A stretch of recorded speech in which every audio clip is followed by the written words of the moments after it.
Hey guys, listen, we need to have a serious sit down. I need to spill some tea, and I mean that literally and figuratively because my entire worldview as a patriotic American has been absolutely rocked since I moved across the pond. My name is Olivia, and if you've been following my journey as an American expat living here in the UK, you know I love this place. I love the rainy days, I love the Sunday roasts, I even tolerate the Marmite. But there is one thing that keeps happening to me that is shaking the very foundation of my identity. I keep finding out that the things I thought were quintessential, red, white, and blue, stars and stripes American achievements, are actually British. I'm talking about the stuff we brag about, the stuff we put on t-shirts, the stuff we think separates us from the rest of the world. I used to think of Britain as our quaint older cousin who likes tea and old buildings, while we Americans were the innovators, the inventors, the ones who modernized the world. But the longer I live here and the more I dig into the history books, and trust me, I have gone down some serious rabbit holes, the more I realize we might have just borrowed a few things. And by borrowed, I mean we took them, slapped a US patent on them, commercialized them, and then convinced the world they were ours. So grab a snack, maybe some fish and chips, which thank God we all agree is British, because we are about to dive into 10 so-called American inventions that actually hail from the British Isles. And I'm not just going to give you a list, I want to explain how this happened because the history is actually wild. 1. The computer. Okay, let's start with the big one. We need to talk about tech. As an American, I grew up thinking computers were basically birthed in a garage in California by Bill Gates or Steve Jobs, or maybe going back a bit further to huge rooms in Pennsylvania with the ENIAC. We think of Silicon Valley as the cradle of digital civilization, but here is the truth that blew my mind. The computer is British. And I don't mean they just had the idea. I mean they did the heavy lifting centuries before we were soldering circuit boards. We have to go back to the 1800s. There was this guy named Charles Babbage. He's often called the father of the computer, and he wasn't hanging out in Palo Alto. He was in London. He designed something called the difference engine and later the analytical engine. Now these weren't electric, they were mechanical, they were massive, steam-powered beasts full of gears and levers. But architecturally, the analytical engine had everything a modern computer has: a central processing unit, he called it the mill, memory, he called it the store, and user input via punch cards. This was in the 1830s, you guys. But it gets better. You can't have a computer without software, right? Enter Ada Lovelace. She was the daughter of the poet Lord Byron, which is basically like being the daughter of a rock star in the 19th century. She looked at Babbage's machine and realized it could do more than just math. She wrote the very first algorithm intended to be processed by a machine. She is, historically and undisputedly, the world's first computer programmer. An English woman in a Victorian dress was writing code 100 years before the first American computer science degree even existed. And if you want to talk about electronic computers, we have to talk about Colossus. During World War II, while the US was working on the ENIAC, which was unveiled in 1946, the British had already built Colossus at Bletchley Park in 1943. It was fully electronic, digital, and programmable. It was built by a brilliant engineer named Tommy Flowers to break the incredibly complex German Lorentz codes, codes even harder than the famous Enigma. So why don't we know this? Why does America get all the credit? Because of the Official Secrets Act. The British government was so paranoid about the Soviets getting hold of the technology that after the war they dismantled Colossus and burned the blueprints. They literally destroyed the evidence of their own genius. It wasn't until the 1970s and beyond that the information was declassified. So while America was marketing the UNIVAC and IBM was becoming a household name, the British inventors were legally sworn to silence. It's tragic, really, but it definitely means the computer is a British invention. 2. The telephone. Now hold on to your smartphones, because this one hurts. We all learned in American elementary school about Alexander Graham Bell. We know the story. Mr. Watson, come here, I want to see you. It's deeply ingrained in our national lore. We think of Bell as an American hero. Here is the reality check. Alexander Graham Bell was Scottish. He was born in Edinburgh, Scotland in 1847. He grew up there, he went to the University of Edinburgh, and his entire family was involved in the study of elocution and speech in Britain. He didn't even move to North America until he was in his 20s, first to Canada and then to Boston. Now, I know what you're going to say, but Olivia, he invented the phone in Boston. Yes, technically the patent was filed in the US, but the intellectual foundation, the education, and the initial experiments, that was all Scottish ingenuity. And here is a legal detail that most Americans gloss over. Bell almost didn't get the patent. There was another guy, Elisha Gray, who filed for a caveat on a telephone design on the exact same day, February 14th, 1876. It was a race to the patent office. But let's look at the cultural ownership here. The British are incredibly proud of Bell. In fact, the very first time Bell demonstrated the telephone to a crowned head of state, it wasn't the US president. He went back to the UK and showed it to Queen Victoria at Osborne House on the Isle of Wight in 1878. She famously called it quite extraordinary. The reason we claim it so hard is that the commercial explosion of the telephone happened in the US with the Bell Telephone Company, which became AT&T. We are really good at the business side of things. We took the invention, built the infrastructure, and put a phone in every house. But the brain that conceived the idea of transmitting voice over a wire, that brain was formed in the Highlands of Scotland, not on the streets of Boston. It's a shared history, sure, but the Eureka DNA is 100% British. 3. The light bulb. This is the one that usually starts fights in bars. If you ask any American who invented the light bulb, they will scream Thomas Edison without hesitating. We are taught that Edison basically invented the modern world at Menlo Park. I hate to be the bearer of bad news, but Joseph Swan got there first. Joseph Swan was a physicist and chemist from Sunderland, England. He had a working incandescent light bulb in 1860, way before Edison. The problem Swan had was that vacuum pumps back then weren't great, so he couldn't get a good enough vacuum inside the bulb to keep the filament from burning out too fast. But he kept working on it. By 1878, he demonstrated a fully working, long-lasting light bulb to a chemical society in Newcastle. Edison didn't get his patent until 1879, a year later, and here is the kicker: Edison actually copied some of Swan's designs. When Edison tried to sell his bulbs in the UK, Swan sued him for patent infringement. And you know what? Swan won. The evidence was undeniable. So why do we think it was Edison? Because Edison was a ruthless businessman and a marketing genius. Instead of fighting Swan forever, Edison convinced him to merge. They formed a company called Ediswan. Edison and Swan United Electric Light Company. Eventually, Edison bought Swan out, and the American history books conveniently forgot the Swan part of the equation. But looking at it culturally, the first house in the world to be lit by hydroelectricity was Cragside in Northumberland, England, using Swan's bulbs. The Savoy Theatre in London was the first public building in the world lit entirely by electricity. The British were living in the light while we were still striking matches. Edison certainly improved the filament and the power distribution system, making it commercially viable, but the invention itself, that belongs to the north of England. 4. Mac and cheese. Okay, let's pivot to food. This one hit me right in the childhood. Macaroni and cheese is the staple of American life. It's the blue box. It's comfort food. It's what you eat when you're a broke college student or a picky toddler.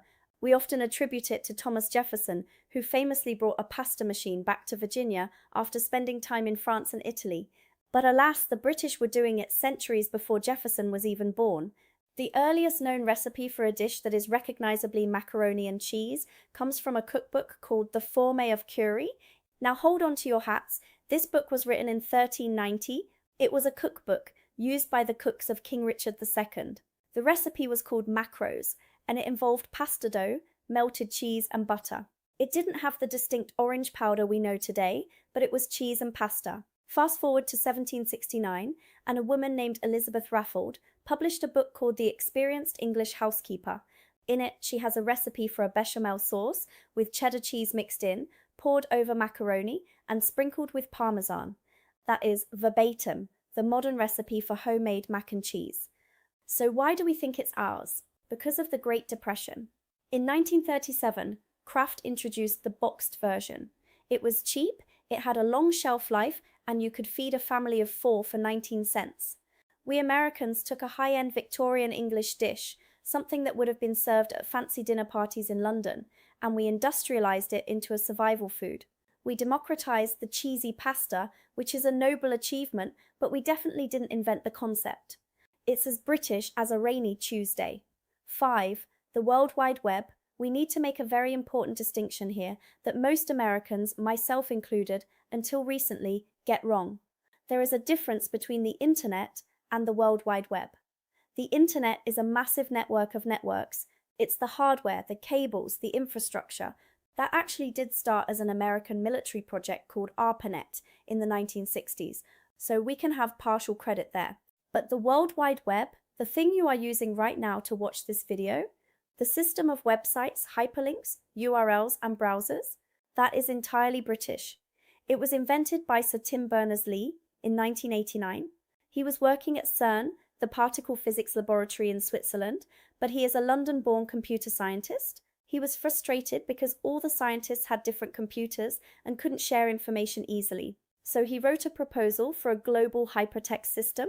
He wrote the first web browser. He wrote the first server software. He designed HTML, the language of the web, and HTTP, the protocol that moves data. He basically built the entire digital house that we all live in. And here is the most British part of the story. He gave it away for free. He didn't patent it. He didn't try to become a billionaire like Zuckerberg or Gates. He convinced CERN to release the code into the public domain so that everyone could use it and improve it. That altruism is why the web exploded. If an American corporation had invented the web, we'd probably be paying a subscription fee for every hyperlink we clicked.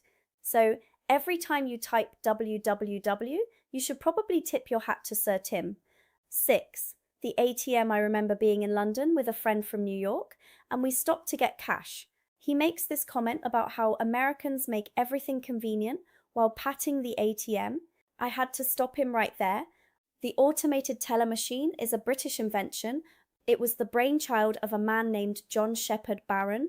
The story goes that he was trying to cash a check at his bank on a Saturday, but he arrived 1 minute late and the doors were locked. He was frustrated, and later, while taking a bath, because apparently all great British ideas happen in the bath or over tea, he thought, if I can get chocolate bars out of a vending machine, why can't I get cash? He pitched the idea to Barclays Bank, and the world's first ATM was installed in Enfield, North London in 1967.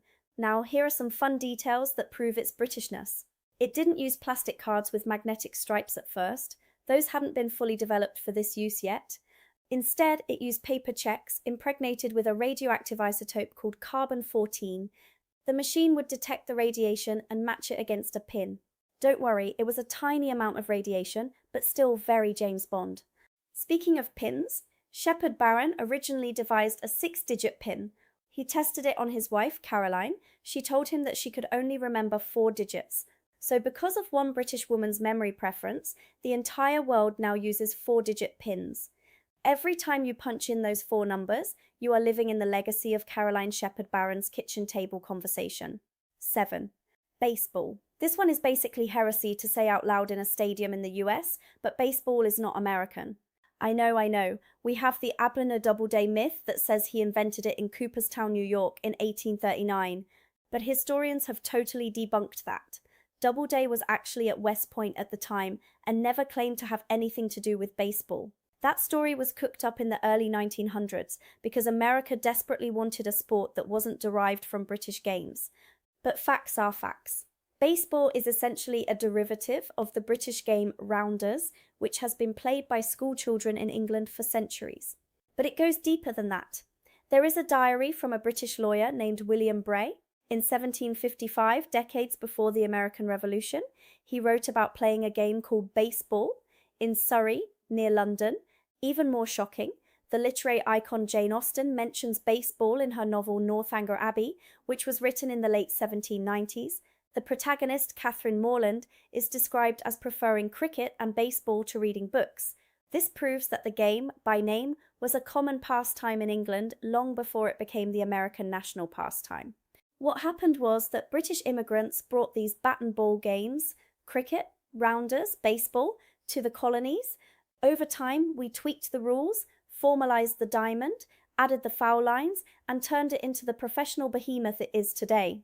But the DNA of the sport, it's as English as a cucumber sandwich. The British just moved on to cricket and football, soccer, while we took their old game and made it our personality. 8. The skyscraper. When you think of the US, you think of the skylines. New York, Chicago. The skyscraper is the ultimate symbol of American capitalism and engineering might. We built upwards because we ran out of space, right? Well, the architectural technology that makes skyscrapers possible, the iron frame, actually started in a very unlikely place, Shrewsbury, England. In 1797, a building called the Shrewsbury Flaxmill Maltings was constructed. It is widely considered by architects to be the grandfather of skyscrapers. Before this building, factories were built with brick and timber. The problem was that timber burns. Factories in the Industrial Revolution kept catching fire, so the British architects designed a building with an internal frame made entirely of cast iron. This was revolutionary. The walls didn't have to support all the weight, the metal frame did. This allowed the building to be taller and have bigger windows. This is the exact same structural principle used in the home insurance building in Chicago, built in 1885, which is usually cited as the first skyscraper. The Americans took the British iron frame concept, swapped the iron for steel, which is stronger, and added the safety elevator, an American invention by Otis, I'll give us that. But the concept of the skeleton frame, that's British engineering. Without that flax mill in Shrewsbury, the Empire State Building would just be a pile of bricks. 9. Fried chicken. If you are from the South, you might want to cover your ears. Fried chicken is the soul of Southern cooking. It's deeply tied to African American history and Southern hospitality. And while the spices and the flavor profiles are distinctively American, the technique of deep frying chicken in fat originated in Scotland. In the Middle Ages and early modern period, most English people boiled or baked their chicken. However, the Scots had a different tradition. They didn't have as much oil, so they used lard, rendered fat, to fry their foods. They practiced a method of frying chicken in fat that was unique to them.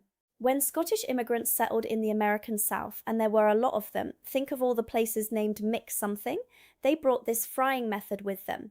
At the same time, enslaved West African people were brought to the South, and they brought their incredible tradition of seasoning and spices, as well as their own frying traditions, often using palm oil.